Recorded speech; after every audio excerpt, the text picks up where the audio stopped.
ఈవీఎంల గోల్మాల్తోనే కూటమి ప్రభుత్వం అధికారంలోకి వచ్చిందని జగన్ మాట్లాడడం కరెక్ట్ కాదన్నారు బీజేపీ రాష్ట్ర అధికార ప్రతినిధి భానుప్రకాష్ రెడ్డి. ఈవీఎంలపై ఆయనకున్న అనుమానాల్ని నివృత్తి చేసుకోవాలని సూచించారు. జగన్ పాలనలో అధికారులను లోబర్చుకుని టీటీడీని వైసీపీ కార్యాలయంగా మార్చారని విమర్శించారు.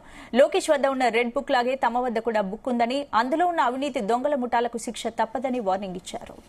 ఆయనకి ఏదైనా అనుమానాలుంటే సుప్రీంకోర్టు డైరెక్షన్స్ ఇచ్చింది. ఏదైనా అనుమానాలుంటే వెళ్లి నివృత్తి చేసుకోవచ్చు. ఈ ఓటమికి కారణం నువ్వే జగన్మోహన్ రెడ్డి. ఈరోజు ఆంధ్రప్రదేశ్లో ఓటమికి కారణం నువ్వే. నీ ప్రవర్తన, నీ పనితీరు. ఏ రోజైనా ప్రజలను కలిసావు నువ్వు? తాడేపల్లి ప్యాలెస్లో కూర్చొని నీ గుర్తైనటువంటి ఫ్యాన్ కూడా వేసుకోకుండా ఏసీ కింద కూర్చొని నువ్వు నీ గుర్తైనటువంటి ఫ్యాన్ కూడా వేసుకోకుండా ఏసీలో కూర్చొని ఏసీ రూమ్లో కూర్చొని ప్రజల్ని కలవకుండా పరదాల చాటును వచ్చి సిగ్గుండాలి నీకు. ఈరోజు ఈవీల మీద నెపం మోటేదానికి 5 సంవత్సరాలు ప్రజల్ని గాలికి వదిలేసి గాల్లో తిరిగినట్టు ముఖ్యమంత్రి నువ్వు.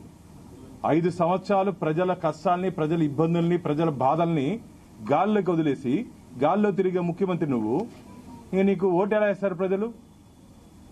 నీ ఎమ్మెల్యేలకు గాని, నీ మంత్రులకు గాని ఏ రోజైనా అపాయింట్మెంట్ ఇచ్చావు నువ్వు?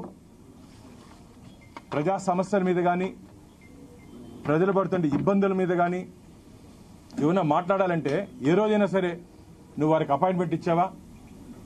సమీక్ష సమావేశాలు ఎన్ని నిర్వహించావు?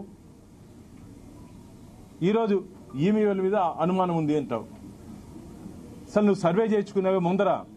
ఎమ్మెల్యేల మీద, నీ అభ్యర్థుల మీద, నీ మంత్రుల మీద సర్వే చేయించుకున్నావే? ఆ రోజు మేము చెప్పడం జరిగింది, అయ్యా ముఖ్యమంత్రి గారు, మీ మీద మీరు సర్వే చేయించుకోండి, మీ పనితీరు మీద మీరు సర్వే చేయించుకోండి.